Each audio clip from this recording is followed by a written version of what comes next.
Big Quanchi here, back with an episode of Whatevs minicast. So I want to do a quick little minicast blurb about the recent news from Nintendo about the new Switch model that's coming out on October 8th by the news, and it's the Switch OLED OLED.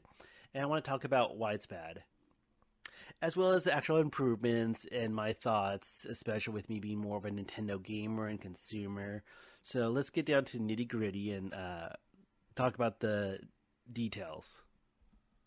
So the big thing about this news, and this was probably one of the biggest disappointments with it, is that there's pretty much no difference in performance. Everybody's hoping for a Switch Pro or a more updated or more powerful Switch, but pretty much, and when it's in dock mode, it's pretty much the same experience.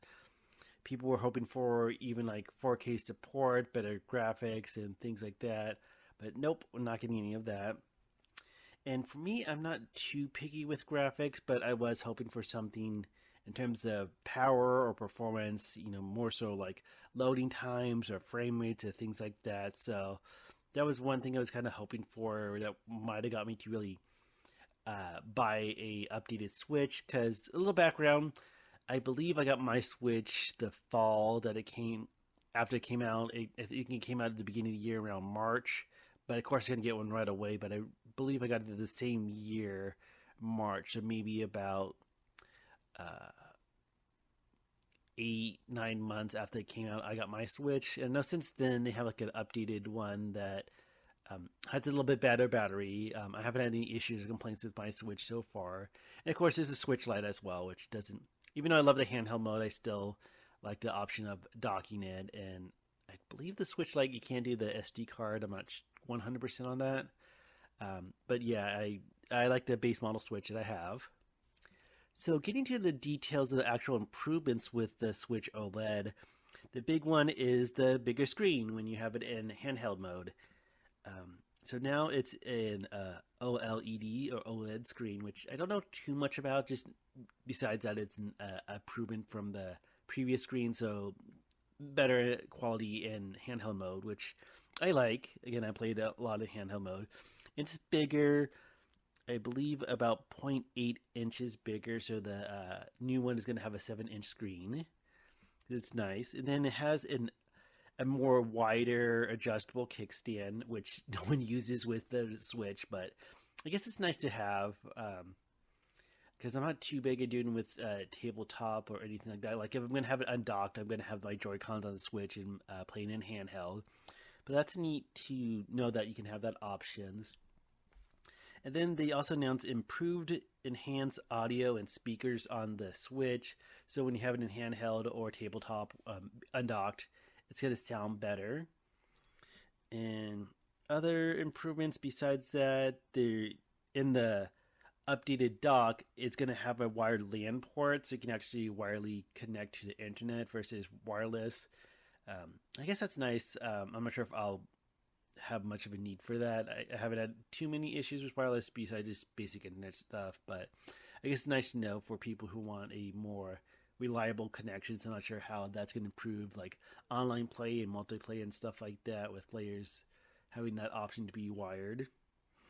And then the other one is that they increased the system's internal storage, so from 32 gigabytes to 64 gigabytes, which is pretty nice as well.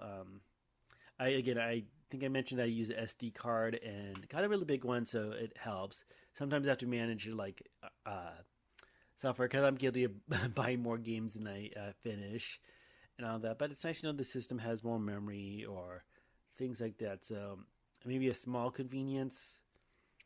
But yeah, that pretty much summarizes the update with the OLED. And yeah, like I said, I mostly play in handheld, and a lot of these new features are nice, but I don't think I would really get the OLED.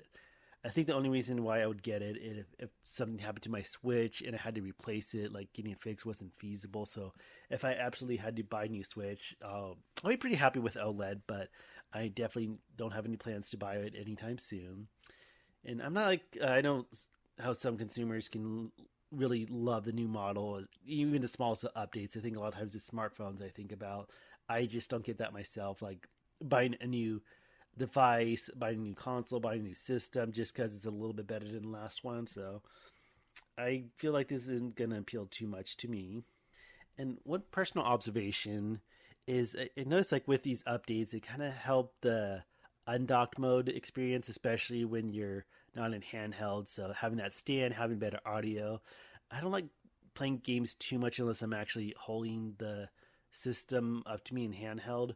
But it'd be nice for like streaming services. But the thing is, the Switch doesn't have much. Like it has Hulu, Funimation, YouTube, but it doesn't have Netflix. I wish Netflix was on the Switch like previous Nintendo consoles. So I'm not sure if they ever have any plans of getting more streaming services because now there's like a dozen of them now with like HBO, Paramount, the list goes on. I'm wondering if they're gonna kind of gear towards that to have more of using the Switch for viewing movies or TV shows, more like a media player kind of thing. I don't know. I'm just thinking out loud, but I would like to see more of that, especially with these. I can see some of these features being more beneficial, like having listening to your Switch at your desk, having like your favorite shows play, or if you're like in a multi-person household and you don't have access to TV and you would want to watch whatever you want on Netflix, but Nintendo has to get Netflix. So who knows? Yeah, and I guess the biggest disappointment and what kind of baffles me too is that they didn't make any updates or upgrades to performance, and it feels like everyone asked that, and I don't know why Nintendo doesn't really listen, or who knows. There's probably a lot behind the scenes, but you feel like if that's the big demand, give that to your customers. Because you even felt like with previous generations, I think even since the GameCube, like well, the GameCube is not as powerful as the Xbox or the PS2 or when the Wii, it's not as powerful, but it has all these unique features and controls and all that. So I feel like every time a new Nintendo system comes out, it'd be like it's not as powerful. It doesn't have that frame rate or whatever. So I've always feel like Nintendo's always been down there when it came to performance. And of course, looking at their systems alone, it does get better over time. But I think it does a lot of demand, a lot of you know drive to have that. I don't see why. So who knows? And just looking at how long the Switch has been out, I doubt we'll get any updates besides this one. So I don't think we'll get a Switch Pro anytime soon. I kind of personally wish they would do something like do a more powerful Switch and call it like the Power Switch or the Switch Power or something like that. Like we need Nintendo Power in our Switch. So that's a little disappointing. So that pretty much sums it up. So Nintendo Switch, neat, but could be a lot better. The only thing I can think of how this will be received is that for people who are on the fence of getting a Switch, who like non-Switch owners, maybe this will be a little push to get them to buy the console. Like it could be even be like, hey, nothing better is going to come out. Like not going to do a Pro, so might as well get this version. Or guess it's time to buy a Switch because I assume some people, gamers, consumers out there would wait for the better model if they think one's coming out, if it's been rumored. So I think like, well, if this is going to be it, might as well get it, kind of thing. But I'm not sure. I have doubts that many Switch owners would really jump on board. Unless, again, a replacement was needed or anything like that. But pretty much that's my 2.5 cents about the news from Nintendo Switch. Put your comments below and all that about your thoughts. So, me, meh. I mean, if I had to replace my Switch, I'll be a lot happy with that model. But no plans to even touch it. So, anyways, that'll do it for now. Subscribe, comment, all that. And I'll talk to you later. Bye.